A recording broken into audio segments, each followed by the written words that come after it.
मेरे प्यारे साथियों, आप सब कैसे हैं? उम्मीद करता हूं कि आप सभी अच्छे और स्वस्थ होंगे। आज मैं आपके लिए दक्षिण अमेरिका की दिल दहला देने वाली सच्ची और डरावनी भूतिया कहानी लेकर आया हूं। इस बार की कहानी का नाम है अमेज़न का श्रापित जंगल। यह दुनिया का सबसे बड़ा वर्षावन है, जिसकी गहराई में ऐसी रहस्यमय जगहें हैं जिनके बारे में बहुत कम लोगों को पता है। तो आज हम अमेज़न का श्रापित जंगल की डरावनी और रहस्यमय जगह के बारे में कहानी सुनेंगे। ये कहानी एक सच्ची घटना पर आधारित है, जो आपको रोमांच और खौफ से भर देगी। दोस्तों, ये कहानी सिर्फ डरावनी ही नहीं, बल्कि ऐसी घटनाओं पर रोशनी डालती है जिन्हें हम अक्सर नज़रअंदाज कर देते हैं। क्या आप तैयार हैं इस डरावने सफ़र के लिए? तो वीडियो को अंत तक ज़रूर देखें, क्योंकि आगे जो होगा वह आपके होश उड़ा देगा। अगर आपको यह कहानी पसंद आए तो वीडियो को लाइक करना न भूलें। और हाँ, अगर आप ऐसी ही और सच्ची और भूतिया कहानियां सुनना चाहते हैं तो हमारे चैनल को सब्सक्राइब जरूर करें। बेल आइकन दबाएं ताकि कोई भी खौफनाक किस्सा आपसे मिस न हो जाए। तो चलिए दोस्तों, अब बिना किसी देरी के चलते हैं इस खौफनाक सफर पर और सुनते हैं अमेज़न का श्रापित जंगल की अनसुनी कहानियां। सच्ची डरावनी घटना की सच्ची कहानी। यह शीर्षक अमेज़न के घने और रहस्यमयी जंगल के भीतर छिपे भयानक सच को उजागर करता है। श्रापित शब्द जंगल की भयावहता और उसकी प्राचीन आत्माओं के क्रोध को दर्शाता है। यह जंगल सिर्फ पेड़ों और जानवरों का नहीं, बल्कि उन आत्माओं का घर है जो अनंत काल से भटक रही हैं, और जो भी इस जंगल में प्रवेश करता है वह श्रापित हो जाता है। इस जंगल की हरियाली के पीछे छिपा हुआ एक खौफनाक अतीत है, जहां न केवल प्रकृति बल्कि कुछ अलौकिक शक्तियां भी शासन करती हैं। ये जंगल अमेज़न के विशाल और अनगिनत पेड़ों के बीच स्थित है, जो दक्षिण अमेरिका के कई देशों में फैला हुआ है। ये दुनिया का सबसे बड़ा वर्षावन है, जिसकी गहराई में ऐसी रहस्यमयी जगहें हैं जिनके बारे में बहुत कम लोगों को पता है। कहा जाता है कि अमेज़न के इस जंगल में एक विशिष्ट हिस्सा ऐसा है जहां कोई भी घुसता है तो कभी वापस नहीं लौटता। यह हिस्सा घना और अंधकारमय है, जहां दिन में भी सूरज की रोशनी नहीं पहुंच पाती। यहां सदियों पुरानी आत्माएं और प्राचीन आदिवासी शाप अपने पीड़ितों की तलाश में हैं। ये जंगल केवल अपनी विशालता के कारण खतरनाक नहीं है, बल्कि इसके रहस्यमयी और श्रापित इतिहास की वजह से भी लोग इससे दूर रहते हैं। राहुल और उसकी टीम अमेज़न के घने जंगल में गहरी छानबीन करने के लिए तैयार खड़ी थी। उनका लक्ष्य था एक लापता गांव की खोज करना, जिसकी गाथा वर्षों से स्थानीय लोगों के बीच रहस्यमयी कहानियों में बुनी जाती रही है। ये गांव न केवल अदृश्य हो गया था, बल्कि इसे लेकर ऐसी बातें सुनाई देती थीं कि यहाँ के लोग अचानक बिना किसी सुराग के गायब हो गए थे। राहुल के लिए यह एक रोमांचक मिशन था, जबकि उसकी टीम के कुछ सदस्य इस बात को लेकर सशंकित थे कि आखिर वे कहाँ जा रहे हैं। अमेज़न का जंगल यूं तो अपनी विशालता और घने पेड़ों के लिए प्रसिद्ध है, परंतु इस बार वहां का माहौल कुछ अजीब था। पेड़ों की शाखाएं एक दूसरे में उलझी हुई थीं, मानो एक जाल बुन रही हों। चारों ओर सन्नाटा था, और केवल हवाओं की सरसराहट ही वातावरण में घुली हुई थी। पक्षी चुप थे, जानवरों की कोई आवाज नहीं आ रही थी। ऐसा लगता था मानो जंगल भी कुछ छुपाने की कोशिश कर रहा हो, या शायद जंगल ने कुछ ऐसा देख लिया था जिसे वह छुपाना चाहता था। जैसे ही राहुल और उसकी टीम जंगल के अंदर कदम रखती है, उनका गाइड सावधानीपूर्वक आगे बढ़ता है। उसकी हरकतें कुछ बेचैन कर देने वाली थीं। वह बार बार इधर उधर देख रहा था, मानो उसे कुछ महसूस हो रहा हो। गाइड जंगल के बारे में बहुत कुछ जानता था, परंतु इस बार उसके चेहरे पर चिंता साफ झलक रही थी। उसकी चाल धीमी थी, और वह हर कदम पर रुककर चारों ओर देखता रहता था। यह स्थिति टीम के अन्य सदस्यों के लिए भी असहज हो गई थी, लेकिन राहुल उसे अनदेखा कर अपने लक्ष्य पर केंद्रित रहा। राहुल के पास मिशन का पूरा नक्शा था, जिसे उसने महीनों तक अध्ययन करके तैयार किया था।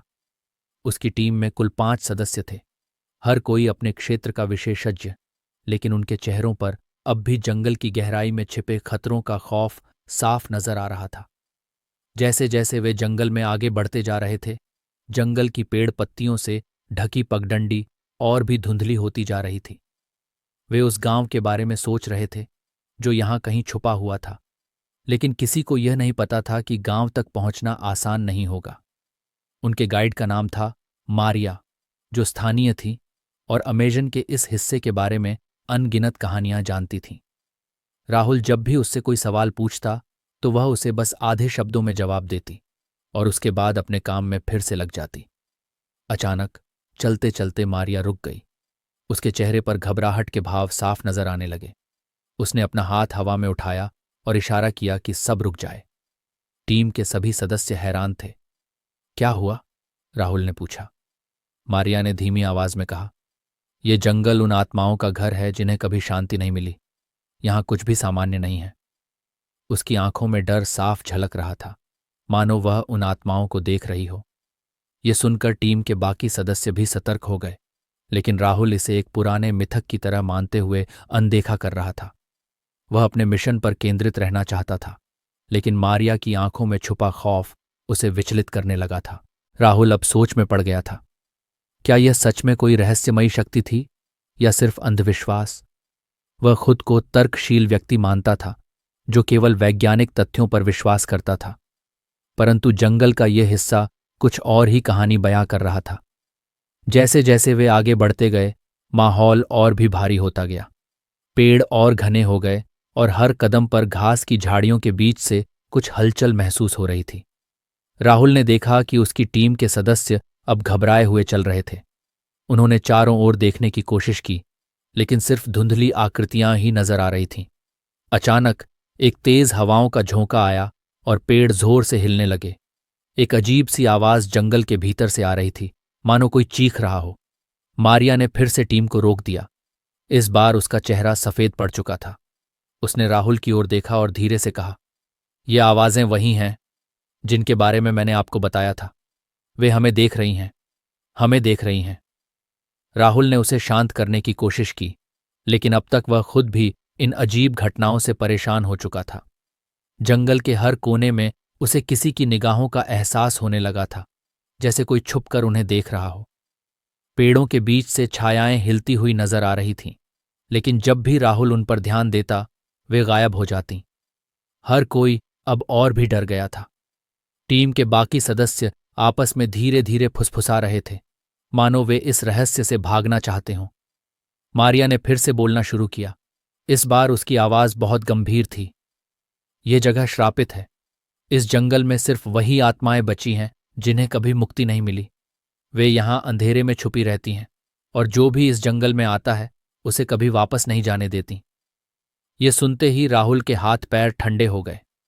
अब तक वह इसे सिर्फ एक पुरानी कहानी मान रहा था, लेकिन अब उसे महसूस हो रहा था कि शायद मारिया की बातें सच हो सकती हैं। उन्होंने जंगल के बीचों बीच एक साफ जगह पर रुकने का फैसला किया ताकि आगे की योजना बनाई जा सके। वहां पहुंचते ही चारों ओर का माहौल थोड़ा शांत हो गया। फिर उन लोगों ने थोड़ा आराम करने के बाद फिर से आगे बढ़ने का सोचा। राहुल और उसकी टीम अमेजन के उस घने जंगल में धीरे धीरे आगे बढ़ रही थी, जहां हर कदम पर एक अनकहा डर था। पेड़ों की विशालकाय शाखाएं उनके सिरों के ऊपर एक घना छतरी सा बना रही थीं, जिससे सूरज की रोशनी जमीन तक नहीं पहुंच पा रही थी। हवा में एक अजीब सी ठंडक थी जो जंगल के प्राकृतिक वातावरण के विपरीत थी। सब कुछ सामान्य दिख रहा था, लेकिन फिर भी टीम के हर सदस्य को एक अजीब सी बेचैनी महसूस हो रही थी। जंगल की घनी हरियाली और चुप्पी एक साथ एक रहस्यमय माहौल बना रही थी, जिसमें कोई जानवर भी नजर नहीं आ रहा था। राहुल को महसूस हुआ कि इस जंगल में कुछ तो अजीब था। ये सन्नाटा, ये घनी चुप्पी और वह ठंडी हवा जैसे किसी भयानक चीज की चेतावनी दे रही थी। वे सब अपनी अपनी जगह चुपचाप चल रहे थे, मानो किसी अदृश्य खतरे का सामना कर रहे हों, जिसे शब्दों में नहीं समझाया जा सकता था। राहुल के साथ चल रहे अन्य सदस्यों को भी धीरे धीरे महसूस होने लगा कि कुछ ठीक नहीं था। वे बार बार अपनी पीठ के पीछे देखने लगे थे, जैसे कोई उन्हें देख रहा हो, लेकिन जब भी वे मुड़कर देखते वहां कोई नहीं होता, सिर्फ वही घने पेड़ और झाड़ियों के बीच गहराता हुआ सन्नाटा। ये सब राहुल के लिए भी असामान्य था। उसने इस तरह का माहौल पहले कभी राहुल की गाइड मारिया सबसे आगे चल रही थी। उसके कदम अब धीमे हो गए थे और उसके चेहरे पर भी चिंता की गहरी लकीरें साफ दिखने लगी थीं। मारिया को जंगल के बारे में बहुत कुछ पता था। उसने पहले ही टीम को चेतावनी दी थी कि यह जंगल उन आत्माओं का घर है जिनका कोई शरीर नहीं है, जो अंधेरे में रहती हैं और जो इंसानों को पसंद नहीं करती। मारिया ने धीरे से अपनी चाल धीमी की और राहुल की ओर मुड़कर कुछ इशारा किया। उसकी आंखों में डर था और उसके होंठ कांप रहे थे। राहुल ने उसकी ओर बढ़कर पूछा, क्या हुआ? लेकिन मारिया ने कुछ नहीं कहा, बस उसकी निगाहें जंगल के चारों ओर घूम रही थीं। राहुल ने देखा कि उसकी सांसें भी तेज हो गई थीं। अब उसे यकीन हो गया था कि मारिया कुछ छुपा रही थी, कोई रहस्य जो वह बताना नहीं चाह रही थी। टीम के दूसरे सदस्य भी अब सतर्क हो गए थे। हर कोई सोच रहा था कि यह जंगल सिर्फ पेड़ों और पौधों से भरा हुआ नहीं था, बल्कि इसमें कुछ और भी था जो उनकी नजरों से बचा हुआ था। पेड़ों के बीच अचानक कुछ परछाइयां हिलती हुई दिखाई दीं, पहले एक, फिर दूसरी। वे परछाइयां ठीक उस तरह नहीं थीं जैसे कोई इंसान की होती है, बल्कि यह कोई धुंधली, विकृत आकृतियां थीं जो किसी छाया की तरह हवा में तैरती दिख रही थीं। पर जब भी कोई ध्यान से देखता, वे गायब हो जातीं। राहुल की टीम में से एक सदस्य, अजय, बहुत सतर्क हो गया था। उसने महसूस किया कि इन छायाओं में कुछ अनहोनी छिपी हुई थी। तुमने देखा? उसने राहुल से धीरे से पूछा। क्या? राहुल ने पलटकर पूछा। वहां पेड़ों के बीच कुछ हिलता हुआ दिखा, किसी की परछाई। अजय की आवाज में डर साफ झलक रहा था। राहुल ने झाड़ियों की तरफ देखा, लेकिन वहां कुछ भी स्पष्ट नहीं था। तुम्हारा वहम है। इस घने जंगल में कुछ पेड़ और पत्तियों की हलचल हो सकती है। चलो आगे बढ़ते हैं, उसने कहा। पर राहुल खुद भी अब इस माहौल से विचलित हो चुका था। उसकी आंखें बार बार इधर उधर घूमने लगी थीं। जंगल के अंदर और भी गहराई में जाते ही हवाओं की गति तेज हो गई। उन हवाओं में अब एक अजीब सी सरसराहट सुनाई देने लगी जो सामान्य नहीं थी। ऐसा लग रहा था मानो कोई धीमी आवाज में बात कर रहा हो। राहुल ने कान लगाकर सुना, लेकिन उसे कुछ समझ नहीं आया। पर उसके दिमाग में एक बात घूमने लगी, क्या ये हवाएं ही थीं या सच में कोई फुसफुसाहट कर रहा था? मारिया अब पूरी तरह से डर चुकी थी। उसने राहुल को फिर से चेतावनी देते हुए कहा, मैंने पहले भी कहा था, यह जंगल उनका घर है जो यहाँ के अंधेरे में छुपे रहते हैं। वे हमें देख रहे हैं, महसूस कर रहे हैं, और वे इंसानों से नफरत करते हैं। हमें यहाँ से जल्द निकलना चाहिए। राहुल ने उसकी बातों को अब गंभीरता से लेना शुरू कर दिया था, लेकिन वह अभी भी पूरी तरह से मानने को तैयार नहीं था। उसने सोचा कि यह सब सिर्फ उनका वहम हो सकता है। पर तभी अचानक एक तेज चीख सुनाई दी जो जंगल के भीतर से आई। वह चीख इतनी भयानक और घबराहट भरी थी कि हर कोई वहीं जम गया। यह आवाज किसकी थी? अजय ने चौंकते हुए पूछा। राहुल ने चारों ओर देखा, पर कुछ समझ नहीं आ रहा था। चीख फिर से सुनाई दी, और इस बार और भी नजदीक से। ऐसा लग रहा था मानो वह आवाज बहुत दूर से नहीं, बल्कि उनके पास ही कहीं से आ रही थी। टीम के बाकी सदस्य घबराकर एक दूसरे की ओर देखने लगे। हर किसी के चेहरे पर डर की परछाई साफ झलक रही थी। मारिया ने तेजी से अपनी पूजा की माला निकाली और कुछ प्रार्थना शुरू कर दी। उसने कहा, ये वही आत्माएं हैं, वे अब हमारे करीब आ रही हैं। हमें यहां से भागना चाहिए, वरना कुछ भयानक हो सकता है। राहुल ने अब अपनी टीम को शांत करने की कोशिश की। सब शांत रहो, ये जंगल है और शायद किसी जानवर की आवाज होगी। हमें घबराने की जरूरत नहीं है, बस हम जल्दी से गांव की दिशा में चलते रहें। लेकिन राहुल की आवाज में भी अब वह आत्मविश्वास नहीं था जो पहले था। उसके दिल में एक अजीब सा डर पनपने लगा था। चीख की आवाज अब बार बार सुनाई देने लगी, और हर बार वह और भी नजदीक आती जा रही थी। राहुल की टीम में से कुछ लोग अब खुद को सुरक्षित महसूस नहीं कर रहे थे। हर कोई चारों ओर देखने लगा, लेकिन कोई नहीं जानता था कि यह आवाज किसकी थी और क्यों आ रही थी। अचानक झाड़ियों के बीच से एक परछाई तेजी से निकली और गायब हो गई। राहुल ने देखा, पर जब वह ध्यान से देखने के लिए पास गया, वहां कुछ नहीं था। पर उसकी दिल की धड़कनें अब तेज हो चुकी थीं। उसे महसूस हो गया था कि यहां कुछ बहुत गलत हो रहा था। मारिया ने फिर से कहा, यह जंगल जीवित है, यहां की आत्माएं हमें देख रही हैं, वे हमें कभी वापस नहीं जाने देंगी। राहुल अब असमंजस में था। क्या वह टीम को यहां से निकाल ले जाएगा, या वे भी इस जंगल का हिस्सा बन जाएंगे? जंगल का हर कोना अब एक खतरनाक जाल जैसा महसूस हो रहा था। राहुल ने सोचा कि वे इस जाल से बचकर कैसे निकल सकते हैं। टीम के एक और सदस्य ने अचानक जोर से चिल्लाया, वहां कुछ है, वह हमें देख रहा है। सभी ने उसकी ओर देखा, लेकिन कुछ नहीं दिखाई दिया, बस वही परछाई जो कहीं दिखती थी और फिर गायब हो जाती थी। राहुल ने अब फैसला किया कि वे इस जंगल से जितनी जल्दी हो सके बाहर निकलेंगे, लेकिन वह जानता था कि यह आसान नहीं होगा। वे अब एक ऐसे जाल में फंस चुके थे जिसे केवल उन्हीं आत्माओं ने बुना था जिन्हें कभी शांति नहीं मिली थी। रात बढ़ती जा रही थी और सन्नाटा घना होता जा रहा था। कैंप के चारों ओर जली हुई आग की लौ अब बुझने लगी थी। राहुल ने अपने आसपास के माहौल पर ध्यान देना शुरू किया। कुछ अजीब था। वह महसूस कर रहा था कि कुछ गलत हो रहा है।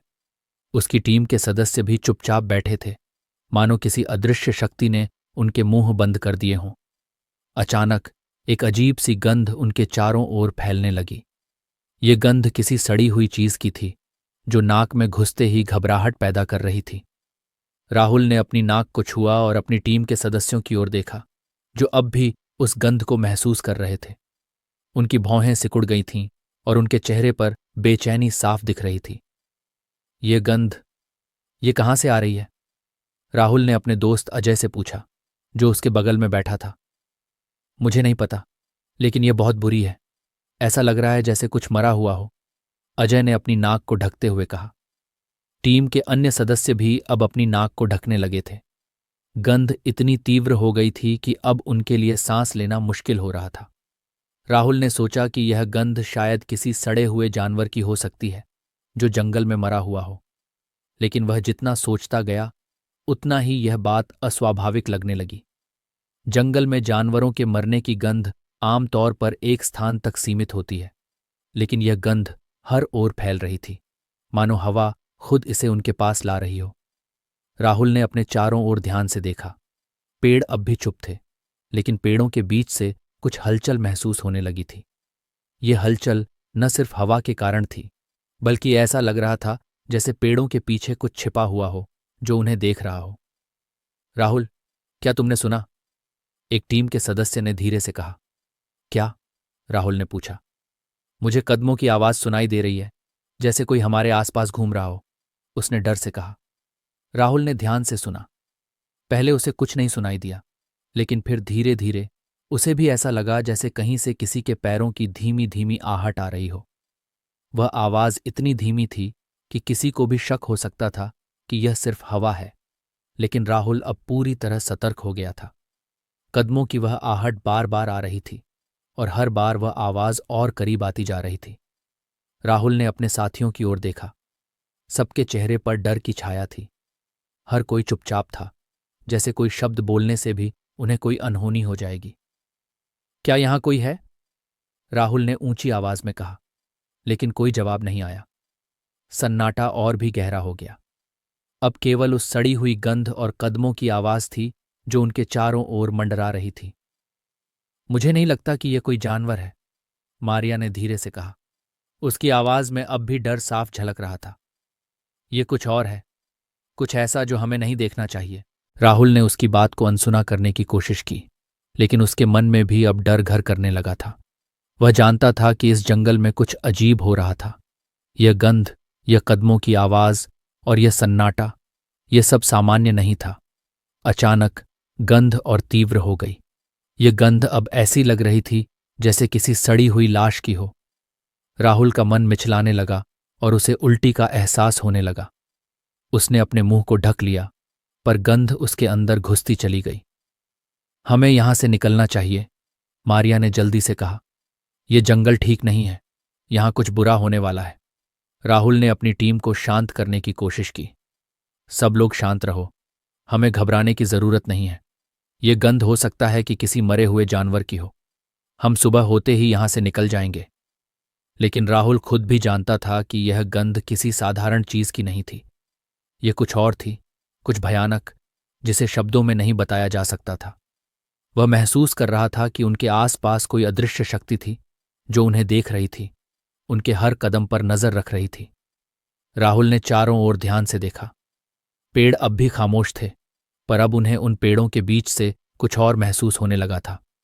अचानक उसे ऐसा लगा कि पेड़ों के बीच कोई परछाई हिल रही है। वह तेजी से मुड़ा, लेकिन वहां कुछ नहीं था, सिर्फ वही गहरा अंधेरा जो उनके चारों ओर था। तुमने देखा? अजय ने राहुल से घबराते हुए पूछा। हाँ, मैंने कुछ देखा, पर क्या वह सच था? राहुल ने जवाब दिया। अब राहुल की सांसें भी तेज हो रही थीं। उसे यह महसूस होने लगा था कि यह जंगल सिर्फ पेड़ों और पौधों से नहीं भरा था। यहां कुछ और भी था जो उन पर नजरें गड़ाए हुए था। कदमों की वह आवाज फिर से सुनाई दी। इस बार वह और नजदीक थी, मानो कोई उनके बहुत पास आ चुका हो। क्या यह हो सकता है कि यह जंगल? मारिया ने कुछ बोलना चाहा, लेकिन उसकी आवाज कांप रही थी। क्या? राहुल ने पूछा। ये वही हो सकता है जिनकी आत्माएं इस जंगल में भटक रही हैं। मैंने सुना था कि यहां जो भी जाता है वह वापस नहीं लौटता। इस जंगल में कुछ श्रापित आत्माएं हैं जो इंसानों से नफरत करती हैं और उनकी मौत का कारण बनती हैं। राहुल ने उसकी बातों को नजरअंदाज करने की कोशिश की, पर वह जानता था कि अब वह सिर्फ डर को टालने की कोशिश कर रहा था। उसे भी अब यह लगने लगा था कि उनके आसपास कुछ अनदेखी शक्तियां थीं जो उनके हर कदम पर नजर रख रही थीं। गंध अब असहनीय हो चुकी थी। टीम के कुछ सदस्य उल्टी करने लगे थे और बाकी अपने मुंह को ढक रहे थे। अब वे सभी यह समझ चुके थे कि यह जंगल सामान्य नहीं था। कुछ ऐसा था जो उनके खिलाफ काम कर रहा था और उन्हें यहां से बाहर निकलने का कोई रास्ता नहीं सूझ रहा था। राहुल ने धीरे धीरे अपना सिर घुमाया और उसकी नज़र कैंप के बाहर के अंधेरे पर पड़ी। वह अंधेरा अब पहले से भी ज्यादा गहरा और डरावना लग रहा था। उसे ऐसा महसूस हुआ कि उस अंधेरे में कुछ छिपा हुआ है जो धीरे धीरे उनकी तरफ बढ़ रहा है। चलो, हमें यहां से जाना होगा, राहुल ने धीरे से कहा। उसकी आवाज में अब डर साफ झलक रहा था। टीम के सदस्य धीरे धीरे उठने लगे, लेकिन तभी एक और कदमों की आवाज सुनाई दी। ये आवाज पहले से भी तेज और नजदीक थी। राहुल ने अपने दिल की धड़कन को महसूस किया, जो अब तेज हो चुकी थी। यह क्या है? अजय ने कांपते हुए पूछा। राहुल ने उसे शांत करने की कोशिश की, लेकिन वह खुद भी अब डर से कांप रहा था। उस अजीब गंध और कदमों की आवाज के बीच उसे अब लगने लगा था कि वह इस जंगल में फंस चुके हैं। रात की भयावहता के बाद सुबह की पहली किरणें अमेजन के घने जंगल में घुसने लगी थीं, लेकिन उस जंगल का सन्नाटा अभी भी टूटने का नाम नहीं ले रहा था। एक असहज शांति चारों ओर फैली हुई थी, जो किसी बड़े तूफान से पहले की तरह थी। राहुल की आंखें अचानक खुलीं और उसे महसूस हुआ कि रात में जो अजीब घटनाएं हुईं वह कोई सपना नहीं थी। उसके साथियों के चेहरे भी रात के डरावने अनुभव से सहमे हुए थे, लेकिन अब तक उन्होंने उस खतरनाक सड़न की गंध से कुछ राहत महसूस की जो रात भर उन्हें सताती रही थी। जैसे ही सभी सदस्य धीरे धीरे उठने लगे, राहुल ने अपनी टीम की गिनती शुरू की, लेकिन जब उसने एक नाम लिया तो किसी ने जवाब नहीं दिया। राहुल का दिल तेजी से धड़कने लगा। अजय कहाँ है? उसने चिंतित होकर पूछा। सभी सदस्य एक दूसरे की ओर देखने लगे। अजय को न तो कोई देख पा रहा था और न ही उसकी कोई आवाज सुनाई दे रही थी। हर कोई डर से कांपने लगा था। वह कहीं आस पास होगा, मारिया ने घबराई हुई आवाज में कहा। शायद वह किसी काम के लिए बाहर गया हो। राहुल को उसकी बात में भरोसा नहीं हो रहा था। अजय एक जिम्मेदार व्यक्ति था। वह बिना कुछ बताए ऐसे गायब नहीं हो सकता था। राहुल ने बाकी टीम को बुलाया और सभी ने मिलकर उसे ढूंढना शुरू किया। कुछ ही देर में यह साफ हो गया कि अजय कहीं आसपास नहीं था। राहुल की आंखों में चिंता झलकने लगी। हमें उसे ढूंढना होगा। ये जंगल सुरक्षित नहीं है और हम नहीं जानते कि वह किस मुसीबत में फंस गया होगा। सभी लोग मिलकर चारों ओर खोजने लगे। राहुल ने पेड़ों के बीच झाड़ियों और पत्थरों को देखा, लेकिन कहीं कोई निशान नहीं था। हर तरफ वही गहरा अंधेरा और सन्नाटा था। उन्होंने 1 घंटे तक उसे ढूंढा, लेकिन कोई सुराग नहीं मिला। जब टीम के सदस्यों की उम्मीदें टूटने लगीं, तभी राहुल की नज़र एक तरफ पड़े पेड़ों की पत्तियों पर पड़ी। वह तेजी से उस दिशा में गया और उसने देखा कि वहां जमीन पर कुछ खून के धब्बे थे। ये क्या है? राहुल ने खुद से पूछा। उसकी आवाज में हैरानी और डर दोनों झलक रहे थे। खून के धब्बे ताज़ा थे, मानो हाल ही में किसी के साथ कुछ भयानक हुआ हो। राहुल ने हाथ से खून के धब्बों को छुआ और महसूस किया कि यह अजय का ही हो सकता है। उसका दिल जोर जोर से धड़कने लगा। शायद अजय को कोई खतरा हो गया है, मारिया ने फुसफुसाते हुए कहा। राहुल ने खून के निशानों का पीछा करने का फैसला किया। निशान धीरे धीरे उन्हें जंगल के और भी गहरे हिस्सों की ओर ले जा रहे थे। उस रास्ते पर चलते हुए राहुल ने महसूस किया कि पेड़ और घने होते जा रहे थे और वातावरण और भी डरावना हो गया था। हवा अब ठंडी हो गई थी और पेड़ों के बीच अजीब सी आवाजें गूंजने लगी थीं। क्या तुमने वो सुना? एक सदस्य ने डरते हुए कहा। हाँ, यहां कुछ तो है, राहुल ने जवाब दिया। उसे भी हवा में कुछ अजीब और खौफनाक महसूस हो रहा था। खून के निशानों का पीछा करते करते टीम एक पुराने और जर्जर कब्रिस्तान तक पहुंच गई। ये कब्रिस्तान उस जंगल के बीचों बीच था, जहां मानो सदियों से किसी ने कदम नहीं रखा था। पेड़ कब्रों को ढंके हुए थे और जंग लगी लोहे की बाड़ से कब्रिस्तान घिरा हुआ था। कब्रों की हालत बेहद खराब थी और उन पर उगे हुए काई और झाड़ियों ने उन्हें लगभग छिपा दिया था। राहुल और उसकी टीम ने कब्रिस्तान में कदम रखा। जैसे ही उन्होंने वहां प्रवेश किया, उन्हें एक भारी एहसास ने जकड़ लिया, मानो किसी ने उनकी आत्मा को जकड़ लिया हो। कब्रों के बीच चलते हुए उन्हें किसी के कराहने की आवाज सुनाई देने लगी। ये आवाजें जैसे कब्रों के नीचे से आ रही थीं। ये आवाजें कैसी हैं? मारिया ने डरते हुए पूछा। राहुल ने जवाब नहीं दिया। वह खुद भी उन आवाजों को सुन रहा था जो दिल दहला देने वाली थीं। ऐसा लग रहा था कि यहां दफन आत्माएं अब भी चैन से सो नहीं पाई थीं और उनकी आत्माओं में कोई गहरी पीड़ा थी। हमें यहां से वापस चलना चाहिए, एक और सदस्य ने डर से कांपते हुए कहा। लेकिन राहुल अब वापस जाने के बारे में सोच भी नहीं सकता था। उसके दिमाग में सिर्फ अजय था। वह जानता था कि अगर उन्होंने उसे जल्दी नहीं ढूंढा तो शायद वह कभी वापस न लौटे। तभी खून के निशान कब्रिस्तान के अंदर एक विशेष कब्र तक जाकर रुक गए। वह कब्र अन्य कब्रों से अलग थी, बड़ी और गहरी। उस पर कई पुराने घिसे हुए पत्थर रखे थे, जिन पर लिखावट पढ़ना मुश्किल था। राहुल ने धीरे धीरे उस कब्र की ओर कदम बढ़ाए। उसके दिल की धड़कन अब और भी तेज हो गई थी। जैसे ही उसने उस कब्र के पास पहुंचा, एक ठंडी हवा का झोंका आया और उसके पूरे शरीर को ठंड से भर दिया। अचानक एक जोरदार चीख जंगल में गूंज उठी। ये चीख इतनी भयानक थी कि सभी सदस्य भयभीत हो गए। ये अजय की आवाज थी, राहुल ने घबराते हुए कहा। सभी ने इधर उधर देखा, लेकिन कोई दिखाई नहीं दे रहा था। अचानक मारिया को कुछ महसूस हुआ। उसने जोर से चिल्लाया, राहुल, देखो। राहुल ने उसकी ओर देखा और जो उसने देखा उसने उसे पूरी तरह से स्तब्ध कर दिया। अजय, जो रात में गायब हो गया था, अब कब्रिस्तान के किनारे खड़ा था। उसकी आंखें खाली और पीली हो चुकी थीं और उसके चेहरे पर कोई भाव नहीं था। अजय, राहुल ने जोर से पुकारा, लेकिन अजय ने कोई जवाब नहीं दिया। वो बस वहां खड़ा रहा। उसकी आंखों में कोई जीवन नहीं था, मानो उसकी आत्मा अब उसके शरीर में नहीं थी। ये क्या हो रहा है? एक सदस्य ने डर से कांपते हुए कहा। तभी अजय के शरीर को एक अदृश्य शक्ति ने हवा में उठा लिया और उसे जमीन पर पटक दिया। उसने दर्द से चीखना शुरू कर दिया, लेकिन कोई उसे बचाने की कोशिश करने की हिम्मत नहीं कर सका। अजय का शरीर अब जमीन पर घसीटा जाने लगा, मानो किसी ने उसे पकड़ रखा हो।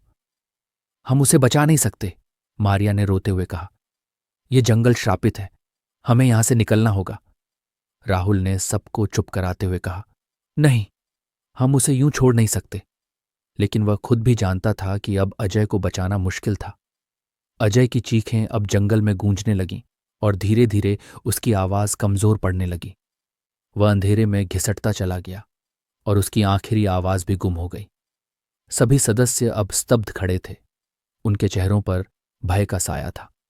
उन्होंने अब महसूस कर लिया था कि यह जंगल केवल पेड़ों और जानवरों का नहीं था। यहां कुछ ऐसी शक्तियां थीं जो इंसानों को पकड़कर उन्हें अपने साथ ले जाती थीं। हमें हमें यहां से निकलना होगा, राहुल ने धीरे से कहा। उसकी आवाज कांप रही थी। सभी ने तेजी से कब्रिस्तान को छोड़ा और वे वापस कैंप की ओर भागने लगे। रात का अंधेरा अब पूरी तरह से अमेजन के श्रापित जंगल में फैल चुका था। पेड़ पौधे, जिनकी शाखाएं दिन में भी डरावनी लगती थीं, अब रात के सन्नाटे में और भी भयंकर रूप ले चुकी थीं। आसमान में घने बादल छा गए थे और कभी कभार बिजली की चमक उस भयावह जंगल की परछाइयों को कुछ पल के लिए उभरने देती थी। राहुल और उसकी टीम के साथ जो अब तक हुआ था, वह किसी भयानक सपना जैसा था, लेकिन यह सपना नहीं, हकीकत थी। अजय, मारिया और बाकी टीम के सदस्य अब उनके साथ नहीं थे। जंगल ने एक एक कर सबको निगल लिया था और अब इस भयावह खेल में केवल राहुल और उसका साथी रघु ही बचे थे। राहुल की आंखों में थकान और डर का मिश्रण साफ झलक रहा था। वह पिछले कुछ घंटों से खुद को संभालने की कोशिश कर रहा था, लेकिन अब उसकी हिम्मत जवाब देने लगी थी। रघु भी, जो शुरू में काफी निडर और आत्मविश्वास से भरा था, अब सहम चुका था। दोनों को यह एहसास हो चुका था कि यह जंगल सामान्य नहीं है। ये वह जगह है जहां जीवित लोग मरने के लिए आते हैं और जहां आत्माएं हर रात नए शिकार की तलाश में घूमती हैं। राहुल ने एक गहरी सांस ली और रघु की ओर देखा। हमें यहां से निकलना होगा रघु। अगर हम और देर करेंगे तो हम भी उनके शिकार बन जाएंगे, राहुल ने कांपते हुए कहा। रघु ने हां में सिर हिलाया, लेकिन उसकी आंखों में डर और निराशा का भाव साफ था। हम कहाँ जाएंगे राहुल? चारों तरफ सिर्फ ये डरावना जंगल है। हमें नहीं पता कि रास्ता किधर है, और अगर ये जंगल चाहता है कि हम यहीं मर जाएं तो शायद हम कभी यहां से बाहर नहीं निकल पाएंगे। राहुल ने रघु की बात को नजरअंदाज करने की कोशिश की। वह जानता था कि रघु ठीक कह रहा है, लेकिन अगर वह हार मान लेता तो इसका मतलब था कि वह और रघु भी उसी रहस्यमय शक्ति के शिकार बन जाएंगे जिसने बाकी टीम को निगल लिया था। दोनों ने जल्दबाजी में अपने सामान को समेटा और बिना कोई समय बर्बाद किए जंगल के बीचों बीच से निकलने का प्रयास शुरू किया। जंगल के अंदर हवा अब और भी ठंडी हो चुकी थी और हर तरफ सन्नाटा पसरा हुआ था। बस कभी कभार पत्तों के सरसराने की आवाज सुनाई देती थी, मानो कोई अदृश्य शक्ति पेड़ों के बीच छिपी हो और उन पर नजर रख रही हो। राहुल को महसूस हो रहा था कि वह और रघु अब अकेले नहीं थे। उन्हें ऐसा लग रहा था जैसे कोई या कुछ लगातार उनका पीछा कर रहा है, बस अदृश्य रूप में। राहुल ने अपने कदमों को तेज किया, लेकिन उसके कदमों की आहट के साथ उसे किसी और के कदमों की भी आवाज सुनाई दी। वह बार बार पीछे मुड़कर देखने की कोशिश करता, लेकिन उसे सिर्फ अंधेरे के अलावा कुछ नहीं दिखता। हर तरफ घना अंधेरा और पेड़ों की ऊंची ऊंची छायाएं थीं, जो और भी डरावनी लग रही थीं। राहुल, मुझे कुछ सही नहीं लग रहा, रघु ने फुसफुसाते हुए कहा। ऐसा लग रहा है जैसे कोई हमारे पीछे पीछे आ रहा है।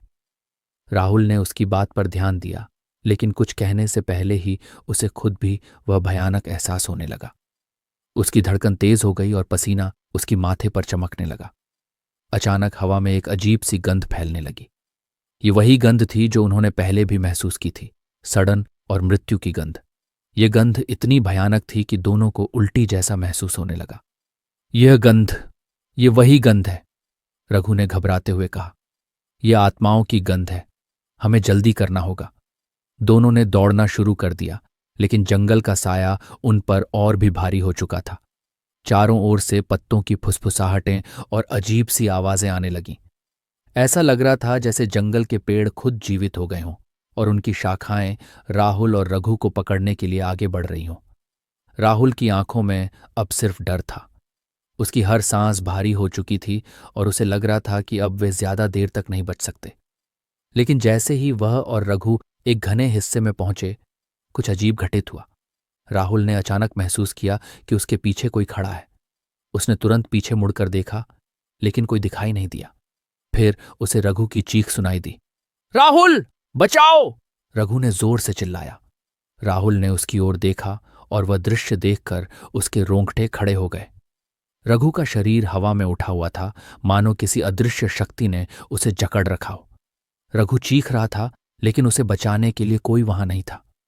राहुल ने दौड़कर रघु को पकड़ने की कोशिश की, लेकिन उसके हाथ खाली रहे। रघु का शरीर हवा में लहराता रहा और फिर अचानक उसे जमीन पर पटक दिया गया। रघु की चीख जंगल में गूंज उठी और वह शरीर पूरी तरह से निर्जीव हो गया।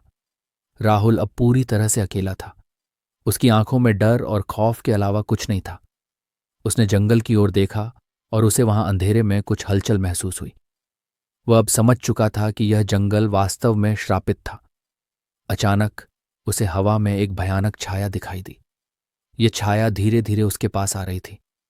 राहुल ने उसकी तरफ देखा और उसकी रूह कांप गई। यह कोई सामान्य छाया नहीं थी, बल्कि यह एक प्राचीन आत्मा थी। उसका चेहरा भयानक था, उसकी आंखें जलती हुई लाल थीं और उसका शरीर कंकाल जैसा था। ये आत्मा हर रात नए शिकार की तलाश में जंगल में घूमती थी। राहुल ने भागने की कोशिश की, लेकिन अब बहुत देर हो चुकी थी। आत्मा ने उसे पकड़ लिया। राहुल की सांसें थम गईं। उसने अपनी आखिरी चीख सुनी और वह भयंकर छाया उसे घसीटते हुए अंधेरे में ले गई। उसके बाद जंगल में फिर से सन्नाटा छा गया। अब वह जंगल और भी भयानक हो चुका था और उसके पेड़ पहले से भी ज्यादा ऊंचे और घने लग रहे थे। अमेज़न का जंगल अपने आप में एक रहस्य था, जिसे समझ पाना किसी के लिए भी आसान नहीं था। इसके पेड़ों की घनी शाखाएं, हरियाली की अंतहीन चादर और दूर दूर तक फैला हुआ यह जंगल इंसानों को अपनी खूबसूरती की ओर खींचता था। लेकिन इसके भीतर छिपा हुआ काला सच किसी को भी मालूम नहीं था। ये जंगल सिर्फ एक प्राकृतिक स्थान नहीं था, बल्कि एक श्रापित भूमि थी, जहां से कोई भी जीवित वापस नहीं लौटता था। हर किसी ने इस जंगल की कहानियां सुनी थीं। यहाँ की हवा में कुछ ऐसा था जो अपने पास आने वाले हर इंसान को अपनी गिरफ्त में ले लेता था। लोग कहते थे कि यह जंगल उन आत्माओं का घर है जिन्हें कभी शांति नहीं मिली। ये आत्माएं उन लोगों की थीं जो कभी इस जंगल में खो गए और कभी लौट कर नहीं आए। इन आत्माओं ने जंगल को श्रापित बना दिया था और अब जो भी इस जगह पर कदम रखता वह हमेशा के लिए यहाँ का हो जाता। जंगल में कदम रखते ही एक अजीब सा डरावना सन्नाटा था। पेड़ों की शाखाएं आपस में उलझी हुई थीं और उनमें से आती हवा की सरसराहट किसी सजीव प्राणी के धीरे धीरे सांस लेने की आवाज जैसी लगती थी। जैसे जैसे लोग जंगल के अंदर जाते, उन्हें ऐसा लगता कि उनकी हर एक हरकत पर किसी की नजर है। हर कदम के साथ एक अदृश्य डर उनके दिलों में बस जाता। अमेज़न के इस हिस्से का हर कोना डर और रहस्य से भरा था। कई पीढ़ियों से स्थानीय लोग इस जंगल के बारे में किस्से सुनाते आए थे। उनका कहना था कि यह जंगल सिर्फ भौतिक रूप से नहीं, बल्कि आत्माओं की दुनिया से भी जुड़ा हुआ है। वे चेतावनी देते थे कि इस जंगल में जाना मतलब अपनी आत्मा को हमेशा के लिए खो देना है। जो भी इंसान यहाँ जाता वह इस दुनिया का नहीं रहता। वह जंगल के अंधेरे में खो जाता और उसकी आत्मा उसी जंगल में भटकती रहती। यह जगह सिर्फ एक घना जंगल नहीं था, बल्कि एक जीवंत श्राप था। जब सूरज डूबता तो जंगल का असली रूप उभरने लगता। रात के अंधेरे में पेड़ों की छायाएं किसी राक्षस की तरह दिखने लगतीं और हर तरफ से अजीब आवाजें सुनाई देतीं। कुछ फुसफुसाहटें, कुछ चीखें और कभी कभी कोई हंसने की डरावनी आवाज। ये जंगल जीवित था, लेकिन इसमें छिपी हुई आत्माएं उन सभी पर हावी हो जातीं जो इसके भीतर घुसने की जुर्रत करते थे। इस श्रापित जंगल की सबसे भयानक बात यह थी कि यहाँ आने वाले लोगों को खुद ये समझ नहीं आता था कि वे कब तक सुरक्षित हैं। समय के साथ वे धीरे धीरे अपनी वास्तविकता से दूर होते जाते थे। पहले तो उन्हें सिर्फ अजीब आवाजें और परछाइयां दिखाई देती थीं, लेकिन धीरे धीरे यह आवाजें और परछाइयां असल में बदलने लगतीं। आत्माएं उनके सामने आने लगतीं और फिर उनके शरीर और दिमाग पर कब्जा कर लेतीं। कुछ लोग जिन्होंने इस जंगल से लौटने की कोशिश की थी, उनका कहना था कि जंगल का माहौल ही इतना भयानक था कि वे खुद को संभाल नहीं पाए। वे बताते थे कि जंगल की हवा में एक अजीब सी गंध थी जो किसी सड़े हुए मांस जैसी लगती थी। यह गंध धीरे धीरे इंसान के दिमाग में उतर जाती थी और उसे पागल बना देती थी। लोग अपनी ही छाया से डरने लगते थे और आखिरकार जंगल के किसी कोने में खो जाते थे। जंगल का सबसे बड़ा रहस्य वह अदृश्य शक्ति थी जो इसे नियंत्रित करती थी। यह शक्ति उन आत्माओं की थी जो कभी इस जंगल का शिकार हुई थीं और अब खुद शिकारी बन गई थीं। ये आत्माएं किसी भी इंसान को जंगल से बाहर नहीं जाने देती थीं। जैसे ही कोई बाहर निकलने की कोशिश करता, उसे किसी न किसी रूप में वापस खींच लिया जाता। इस जंगल की सबसे खौफनाक बात यह थी कि जो एक बार यहाँ आया वह कभी वापस नहीं लौटता था। स्थानीय लोग कहते थे कि यहाँ की आत्माएं इंसान की आत्मा को कैद कर लेती है और उसे कभी भी शांति नहीं मिलती। यही कारण था कि इस जंगल के पास के गांव के लोग कभी भी इसके करीब नहीं जाते थे। वे जानते थे कि यह जंगल सिर्फ एक प्राकृतिक स्थान नहीं, बल्कि एक श्रापित भूमि थी जहां हर जीवित प्राणी अपने अंत का इंतजार करता है। अमेज़न के इस श्रापित जंगल की कहानियां हर किसी को डराती थीं, लेकिन फिर भी कुछ जिज्ञासु लोग जो इस जंगल के रहस्य को जानने की चाहत रखते थे, अपनी जान की परवाह किए बिना यहां आ जाते थे। वे सोचते थे कि वे इस जंगल के रहस्य को सुलझा लेंगे लेकिन जल्द ही उन्हें पता चल जाता था कि यह जंगल उनसे कहीं ज्यादा ताकतवर और भयानक था। जंगल का श्राप ऐसा था कि जो भी इसके भीतर घुसने की गलती करता वह इसका शिकार बन जाता। ये जंगल सिर्फ शरीर को नहीं बल्कि आत्मा को भी निगल लेता था, और एक बार जब आत्मा इस जंगल की कैद में आ जाती तो उसे कभी भी मुक्ति नहीं मिलती।